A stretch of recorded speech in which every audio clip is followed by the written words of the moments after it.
So in the last class period, we were dealing with insurance, and in particular, we looked at life insurance. Okay. Now, the chance that somebody dies within a year or within the next 5 years, those things are really hard to calculate unless you have a lot of empirical data, which insurance companies do have. They collect that stuff. The Social Security Administration also collects that data on the general population, but the life insurance agencies collect that data on all kinds of other information as well. Things like, how healthy you are, what kind of job you work at, all of those impact your chance of dying. And then we found the expected value. Now, we did example 1 here, where the person buys $150,000 worth of life insurance. They purchased that for $200 a year, and their probability of dying was 0.0012. And if you remember, we took 150,000 multiplied times the probability of dying, and then added 0 times the probability of living to get the expected payout. Once you have the expected payout, you can find the expected profit by just taking how much you paid for the insurance minus the expected payout.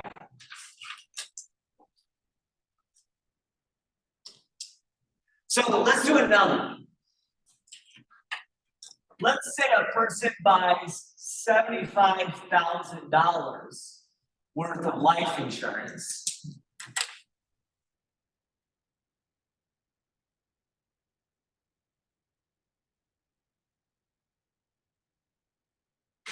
And this person happens to be an 18-year-old female.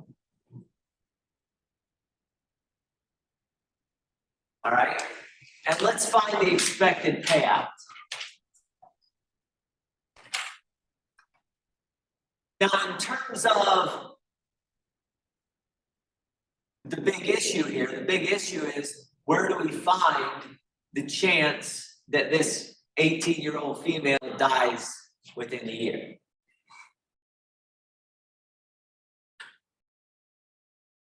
This says to look up that actuarial life table that we pulled up last time. Like I said, on the actual homework or the actual test, that probability will be provided. But let's look up the death probability within a year for an 18-year-old female. So female, is this the right-hand category? I scroll down to 18 years old, and it says the probability of dying for a female who is 18 years old is 0.000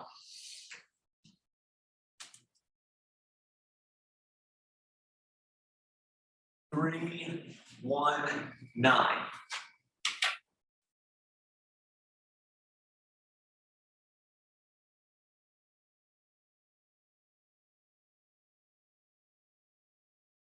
That makes sense?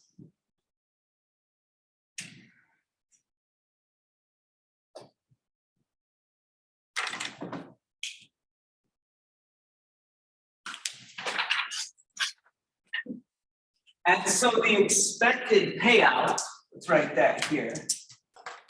So expected payout.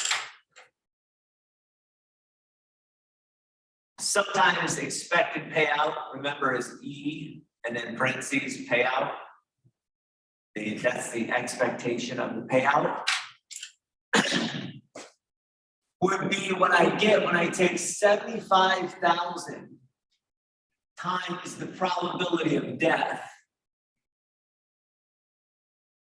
And then remember, the payout is 0 if this person lives. By the way, the probability that this person lives is 0.999681. Note that the 0 times anything will just become 0. So really, this is the only one that matters calculation-wise. Yeah. If I'm not number, would you just subtract that number from 1? Oh, yeah, to go from probability of living to probability of dying, yeah, I just took the subtracted from 1. They have to add it to 1. Yep. Yeah, so if the probability of dying is 0, then the probability of living is 1 minus this number. And that's how they got the 0.999681. I think I did that. I tried to do it in my head, so hopefully I did that right, that subtraction.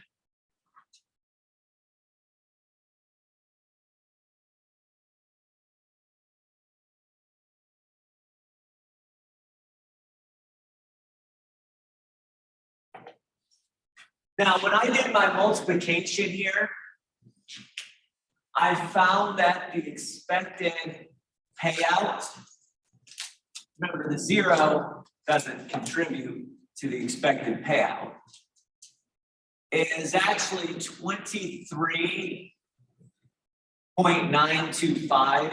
Usually I'm going to round that to 2 decimal places.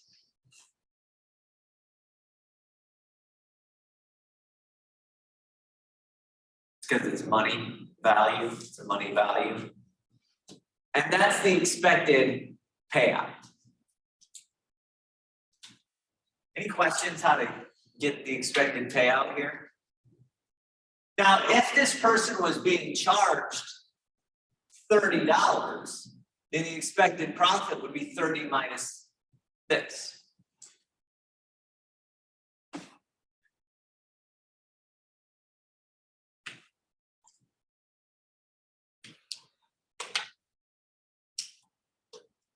But for this one, it doesn't say that. It just says expected payout on this page.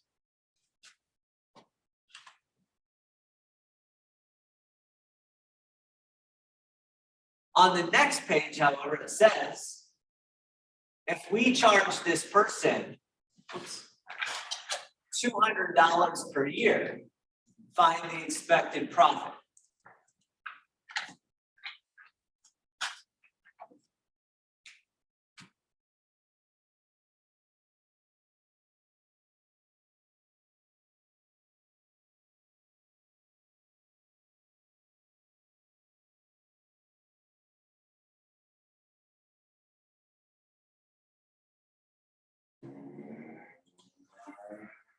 So we're charging 200 and we're finding the expected profit. All I have to do is take 200 minus 2393. Notice that would be an enormous amount of profit in comparison to the number in this case. So the profit here would be 176.07. Now, if you remember back to the previous example, the profit was only like $20. All right, on that previous example. In this case, the profit is like $176. In the insurance industry, it's actually fairly competitive. Life insurance is fairly competitive. And so the actual expected profits aren't going to be very much. There's going to be like a percentage, maybe, and I'm just making up a number, so don't quote me on this, maybe like 10% above whatever the expected payout is. Right, so this would be a lot to charge somebody in this situation. Is that right? Not too bad. Good.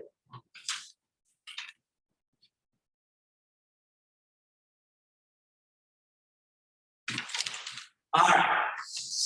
Speaking of charging, I want you to do this one on your own. Example 3. It says a person wants $80,000 worth of life insurance. The probability of that person dying within the year is 0.0009. What should you charge them if you want to charge $60 above the expected payout?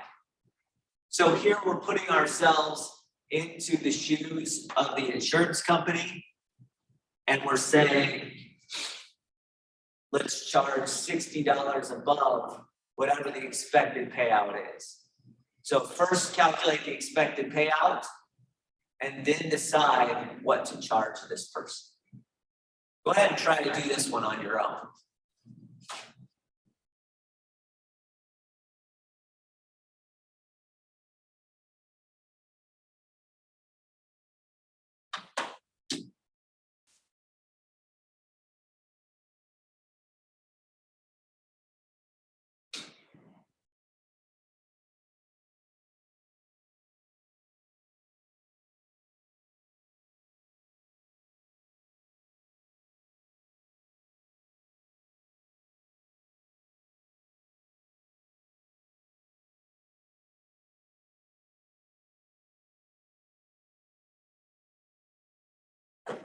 And so what are we looking for here? Like if we had it in a formula, what are we looking for?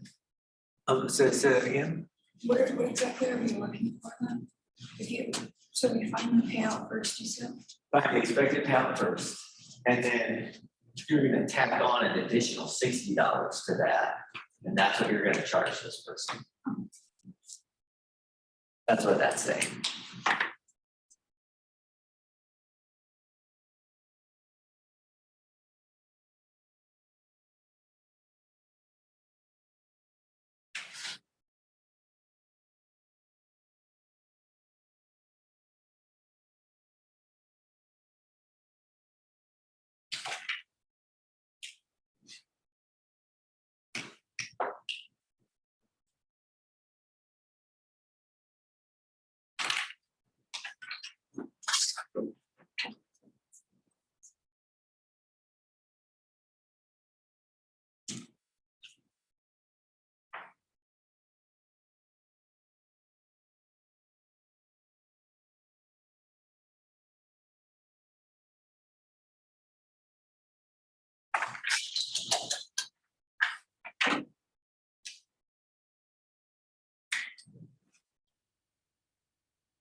All right, so people are wellness, I think, as I'm watching.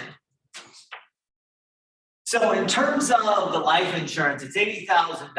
The probability of dying for this individual is 0.0009. So the probability of living, if you take 1 minus this number, that's 0.9991.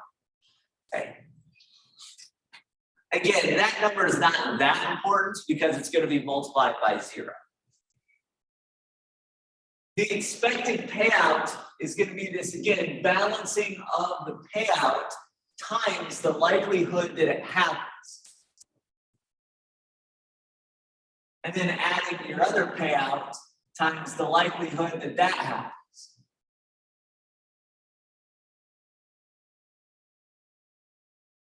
Again, 0 times that second number is not going to contribute, and you're just going to end up with an expected payout of $72.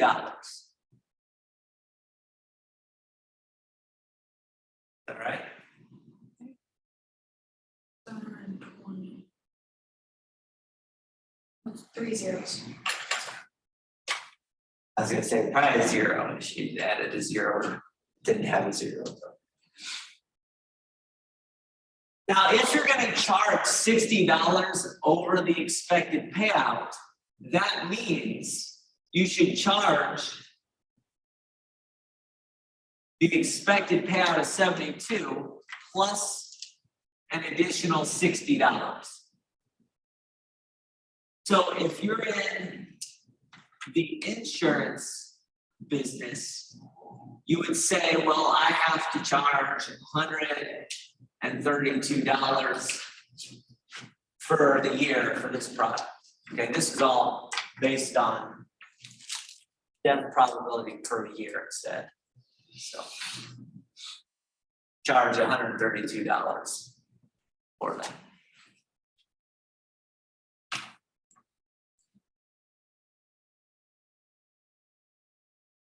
Does that work?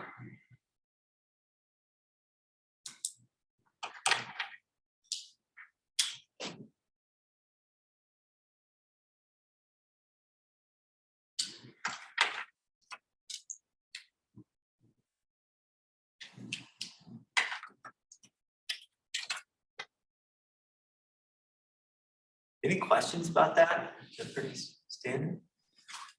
Actually, I have a question. Yeah. That 0 number that we always put there, when would it be any other number besides 0?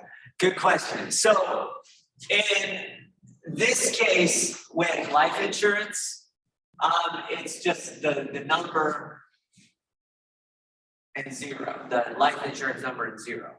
But there are other types of insurance in which it's kind of on a sliding scale. So you could imagine like health insurance. Some trips to a doctor's office require a lot of work. Like if you break your arm, those are very expensive things, but very low probabilities. And then certain trips are basically just checkups.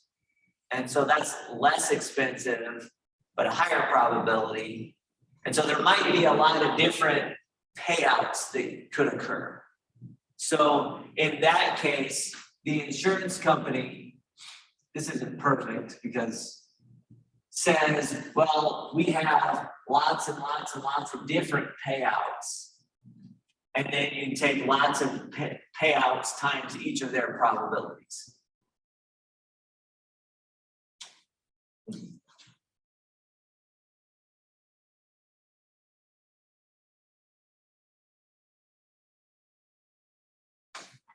All right, this one is similar to the last example. So I'd like you to try this on your own. Instead of charging them a flat rate of $60 above the expected payout,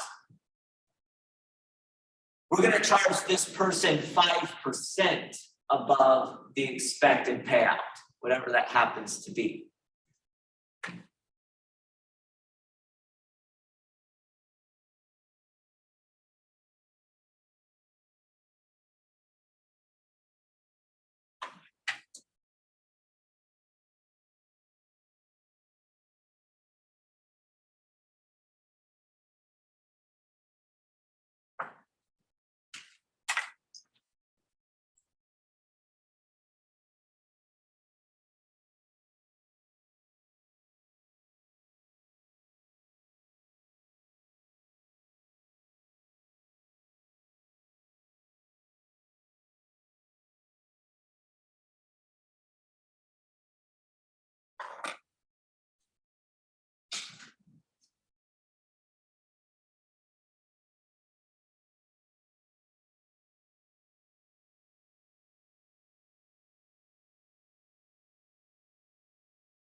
You guys ready? Feeling good? Okay, so expected payout is going to be calculated by taking the 300,000 times the probability that this person dies, plus 0 times the probability that this person lives. Again, this is not going to contribute. I keep putting that as one of the payouts because in other realms, if you don't start, if you don't get used to that, if there's lots and lots of different types of payouts, then you have to include all of them up there, all right? Even though life insurance is basically one of the easier examples because there's only 2 options for payouts. Either you get the whole thing or you get 0. So it's one of the easier things for payout structures. In any case, we get the expected payout to be $630. And if you're charging 5% over that, there's a couple of different ways you can calculate it. You can calculate 5% of this and then add it to it. So you could have taken 630 times 5%, which is 0.05, and got 3150.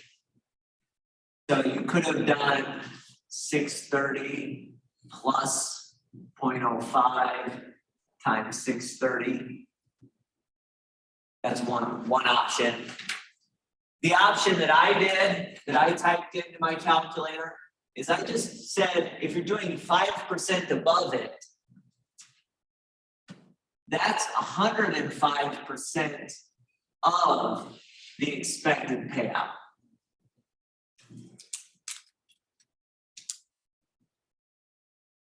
So I just took 105%, 1.05 times the 630.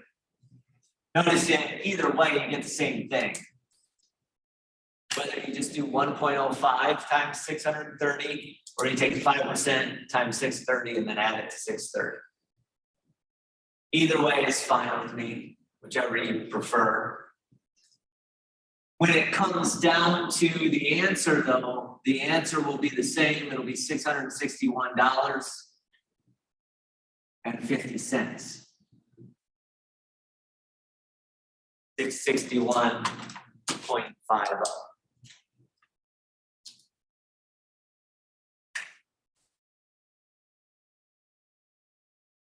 Does that work? Feeling good about that? Good.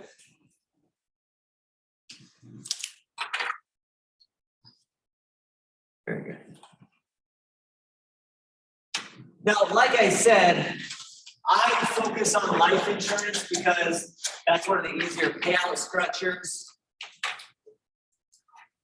But in general, there are more complicated insurances like car insurance, because sometimes your car could be totaled where the insurance company has to pay for the whole thing.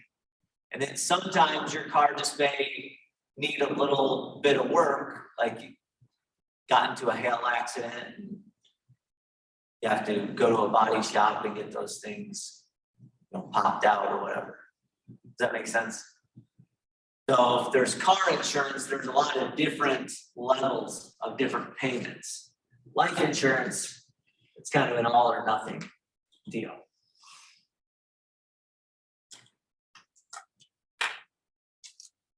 So now we know how the payouts work and how you would charge an individual. All right. By the way, life insurance is done that way. If you go in and ask for life insurance, they're going to charge you as an individual whatever they think is the proper amount. Okay. However, there are other instances where insurance is pooled. By pooled, I mean that there's a lot of people on the exact same plan. This happens at a lot of companies or institutions. In fact, that happens here. I pay the same for my health insurance. I contribute the same as everybody else in the full-time faculty group. So regardless of whether they are 70 years old and have a lot of things wrong with them, and regardless of whether I, do dangerous things, I don't, but you can imagine if I was somebody who did a lot of dangerous activities, we're all charged the same rate. Okay. So I'm charged the same as the English faculty. Now, there's a lot of misconceptions about this, so I wanted to kind of go through the numbers of how this would work. Basically, what happens is that the insurance company is going to take the average payout for the pool, and they're going to charge everybody the average, however much they charge over the payout for the pool for every individual.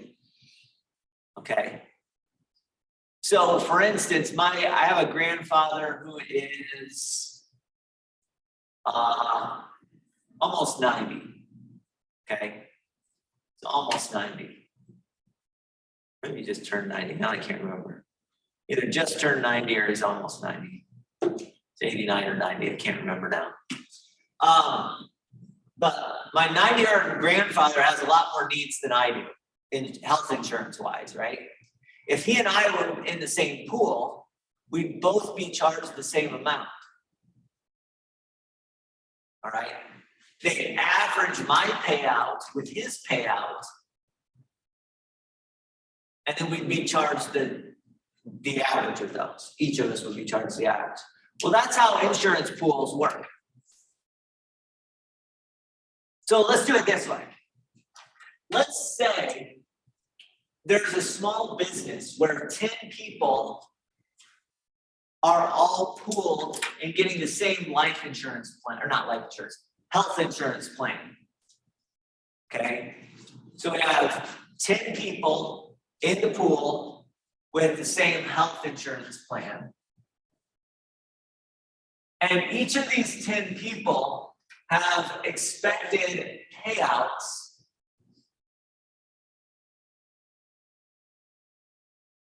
of each of these 10 of $12,000.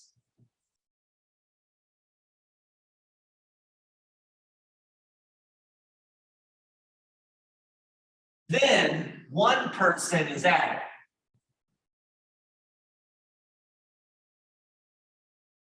This person has an expected payout, which is $34,000.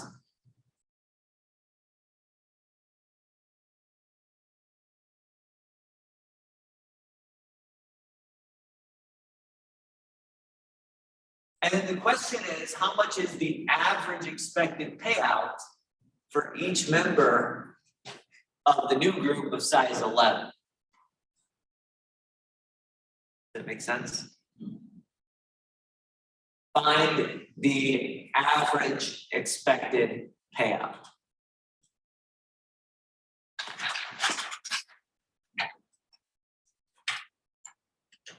Now,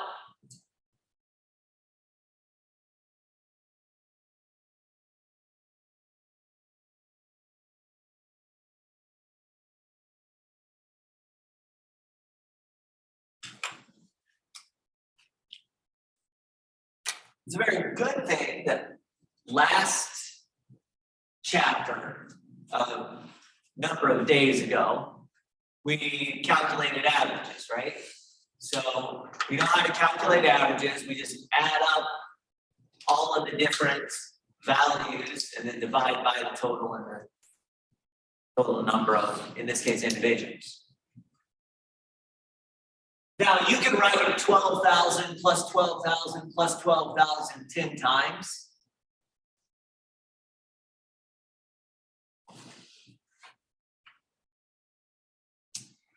But an easier way to write that is just 12,000 times 10. Right? I could just go 12,000 plus 12,000 plus 12,000 10 times. That'd just take a lot of board space. So I'm going to take 12,000 times 10 plus 1 times 34,000. And then we're going to divide whatever number we get out by 11. Is that okay?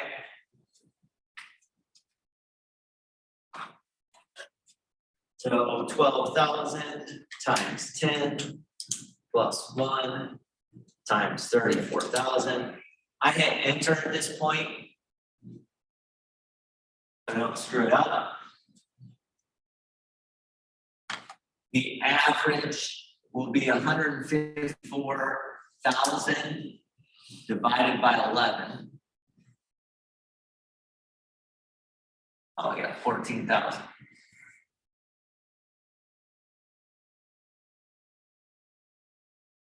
I thought I'd get a number which was uglier than that.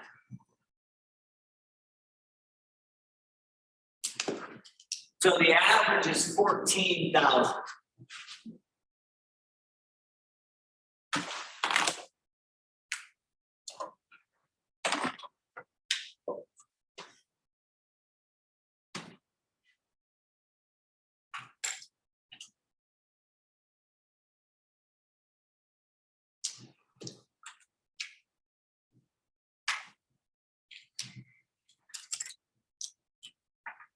They're pretty easy.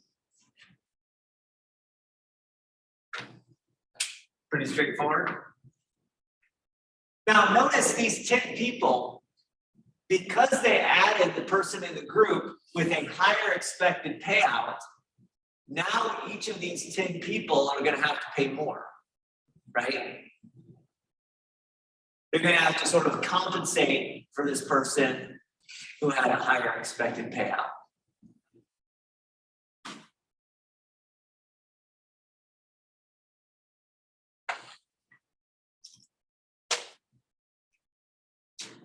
Now, you don't have to just add one person, you could add 4 people at a time.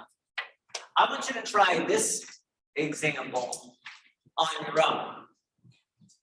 10 people in the pool. This time, let's say they start out with $10,500 payouts. And then they're going to add 4 people.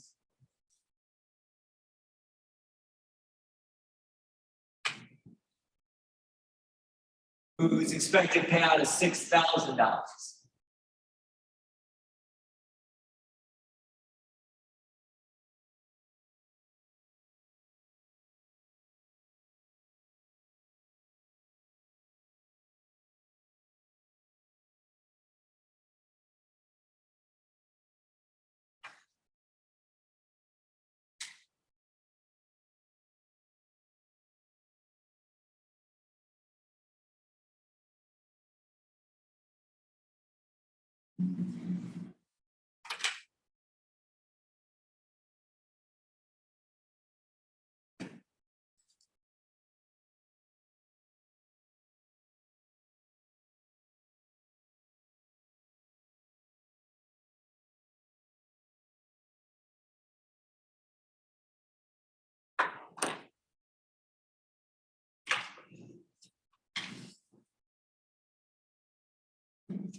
Perfect.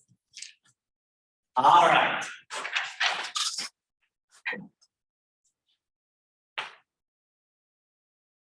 So, gotta grab my calculator, I have this on it. So, here's what's happening.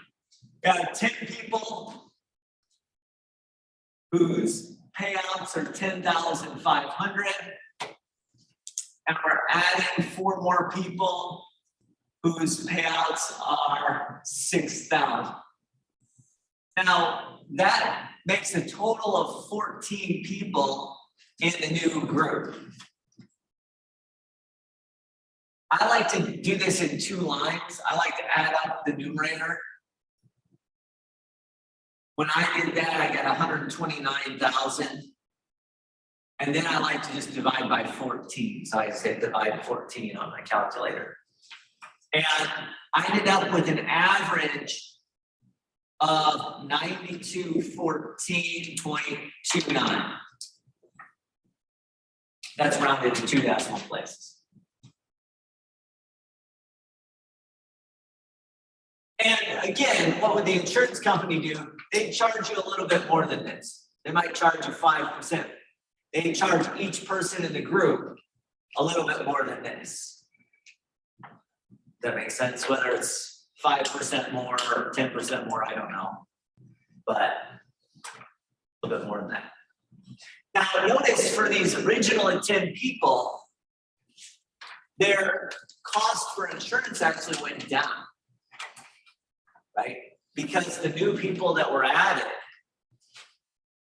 had lower expected payouts.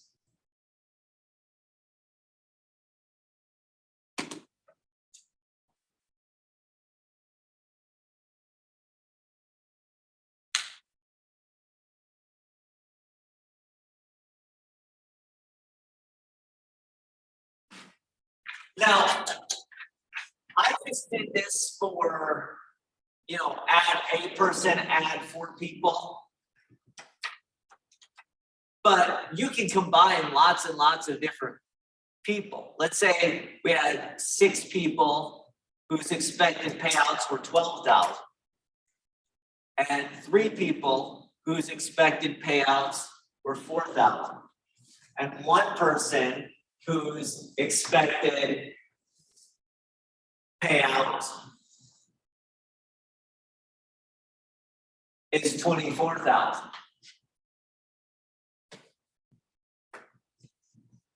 Well, you can understand what we're going to do. We'll do this one together. So I have 10 people whose expected payout is 12,000. Oh, I'm sorry, 6 people whose expected payout is 12,000.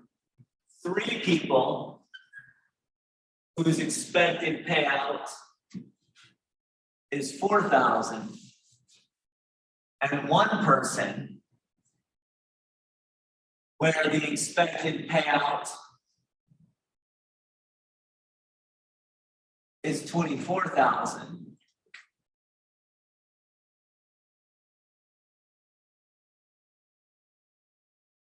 And we're creating a company with those 10 people, those 10 individuals.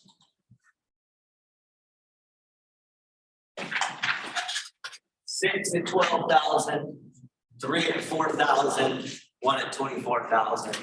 Again, total of 10 people. So when I'm doing the average here, we do 6 at 12,000 plus 3 at 4,000 plus 1 at 24,000. And because there are 10 people, we're dividing by 10.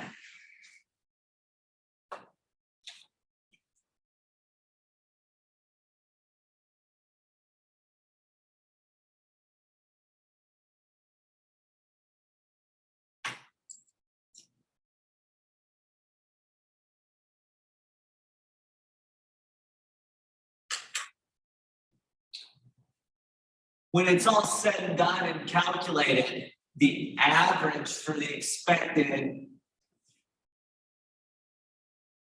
payout I got is 10,800. That we all got. 10,800. So the average expected payout is 10,800. So again, the insurance company would charge a little bit above that to each individual in the pool. Now, I want to point out something to you. If this person had to buy life insurance individually,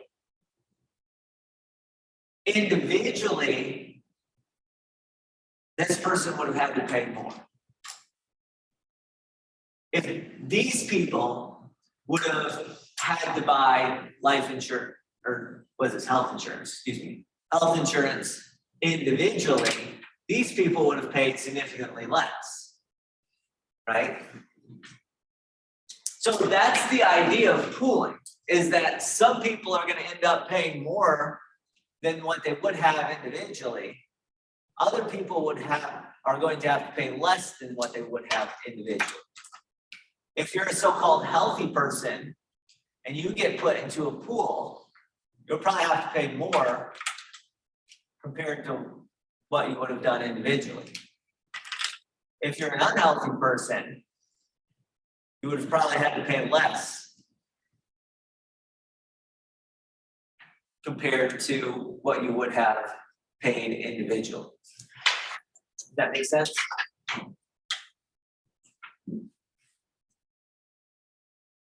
Now, there's another aspect of it, and I'm not going to get into it.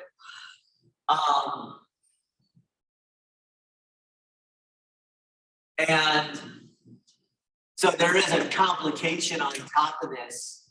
If you're a healthy person, you still may benefit, you probably benefit from getting health insurance from the company you work for, okay? Because it turns out that the company you work for can write that off and things like that. And I only pay a certain percentage of what the actual health insurance cost is. Does that make sense? So the company. So as for me at MID, I pay a certain percentage of what my healthcare costs. And MID pays a certain percentage of what the healthcare costs. And they pay a big chunk, and I pay a smaller chunk. And so if I went on my own and got it individually, because MID pays for the big chunk, I would still be paying more if I went and got it on my own individually. Does that make sense? So, just there. But if you look at the total payments, if this individual had a company on their own, they're getting a deal, or these three people are kind of getting kind of out of luck.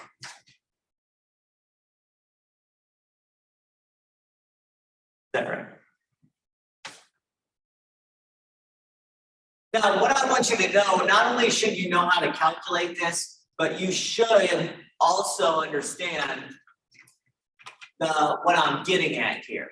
And this is the big takeaway that I'm saying. If healthy people are joining the pool, the cost collectively is going to go down. If unhealthier people are joining the pool, the cost collectively goes up. This is one of the reasons that many companies have incentives for their workers to work out and be on exercise programs and things like that. It's an effort to get their employees to be healthier, and therefore the cost of insurance goes down for healthier people. And remember, most companies are actually paying for the health insurance, or at least a significant chunk of it. So if healthier people are joining the pool, cost goes down. If unhealthy people join the pool, comparative to the average, then the cost is going up. That work? Makes sense.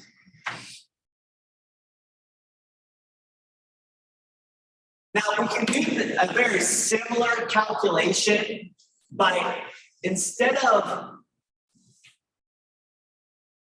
adding a person, we can say, well, now my health insurance is going to cover haircuts as well, or some other treatment that it doesn't cover right now. Okay. That makes sense. Haircuts would be probably a stupid thing for health insurance to cover, but let's just theoretically say haircuts for right now. But could be anything. Could be anything. So let's start with 20 people in a pool whose expected payouts are 1,800. Let's try to type and another zero on there or something, but insurance company now covers a new medical procedure, but only 2 out of these 20 people take advantage of this. This medical procedure will cost the insurance company $250 per year per person.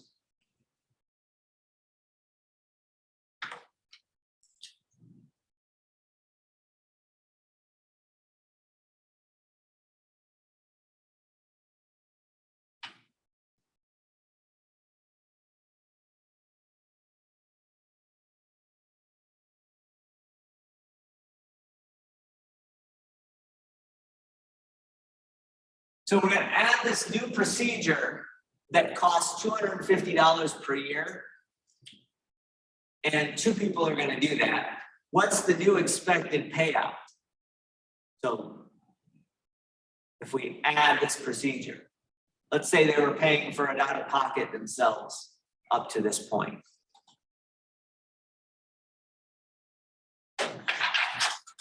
Well, the average is going to look the same. We're going to take 20 people and we're going to multiply it times their expected payout. In this case, it said 1,800. And then because 2 people are going to add on and tack on a procedure of $250, we're going to tack on basically $500 onto the total amount of money I spent. Okay. Now, when you divide by this, remember you still only have 20 people. So you're still just dividing by 20 people. Right? This is people. This stood for the procedures. For the new procedure, I should say.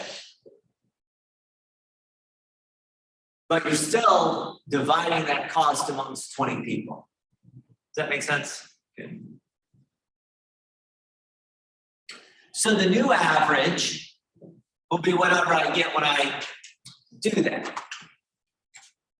So 20 times 1,800 plus 2 times 250 gives me 36,500. And I divided that by 20. So the new average is 1,825.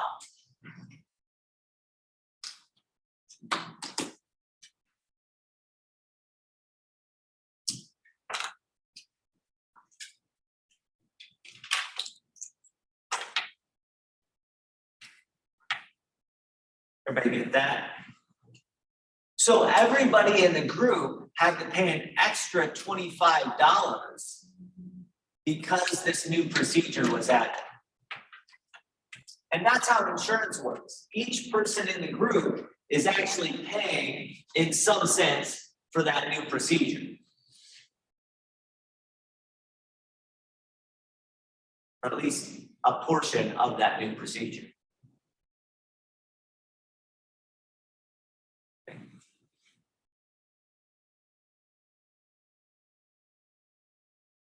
that work?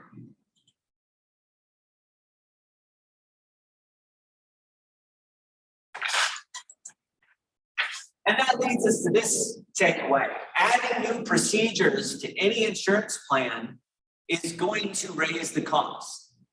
So again, if I mandate that my health insurance covers haircuts, all of a sudden my health insurance is going to get more expensive.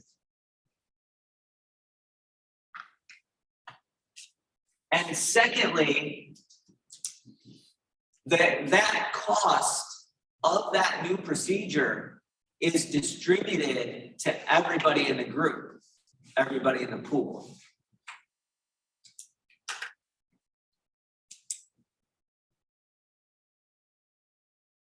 That makes sense? By the way, this is not an argument for or against certain procedures. There's procedures I think that we could all agree on that every health plan should cover. Things like basic cancer treatment and basic screenings of certain things. And then there's obviously things like haircuts, we would all say probably should not be covered by healthcare. All right? Or manicures probably should not be covered by healthcare. And then there's things in the middle, which some people would say, yeah, that should be covered. And other people would say, no, that shouldn't be covered. Okay. And there's a lot of, moral issues on each of those things. All right. You could take really controversial topics like gender transition surgeries or abortions or, things that are politically charged like that. And people would have different opinions on those things. But it doesn't change the basic facts. All right. The basic facts are that if you do add new procedures, cost is going to go up, and that cost is distributed to everybody in the group evenly. Right? That work? So yeah, this is not to argue for or against certain procedures. Like I said, there's probably certain ones that we'd all agree on, certain ones that we'd all agree that should be covered, certain ones that we all agree should not be covered, and then there's certain ones that everybody had disagreements on. So I'm going to stay away from that. I'm just sticking to the math stuff. All right, there you go. I think I'll skip this last one, but you can imagine, adding up lots of different payouts and doing that. We did that with an example with 3. That was an example. Okay. All right, so what I'm going to do right now is I'm going to stop there as far as covering the insurance topics. I think we're done with the probabilities except for the disease spread. If you want to check out the videos on the disease spread stuff, they can be found here. It's a pretty easy, quick video. But since we have our test coming up, I think I'll stop here. And the disease spread is not on the test. So before you go, let me just remind you that these homeworks, these last homeworks in chapter 4 are due on Friday at 5. The test right now is due Friday at 5. If you want an extension for that, just let me know. Okay, I know it's quick turnaround, so because we had that day last week canceled, it's kind of threw us back for a day. In fact, you know what? I think I'm just I'll put that out till Sunday at 5. Is that all right for everybody? All right. The homeworks will still be Friday at 5 unless you email me though. Okay, so homeworks are still Friday at 5. Test I'll put back till Sunday at 5. Right? But again, if you need an extension on any of those, just email me and let me know. Okay? All right, other than that, I will see you I won't see you next week because of spring break. You're better aware of that too.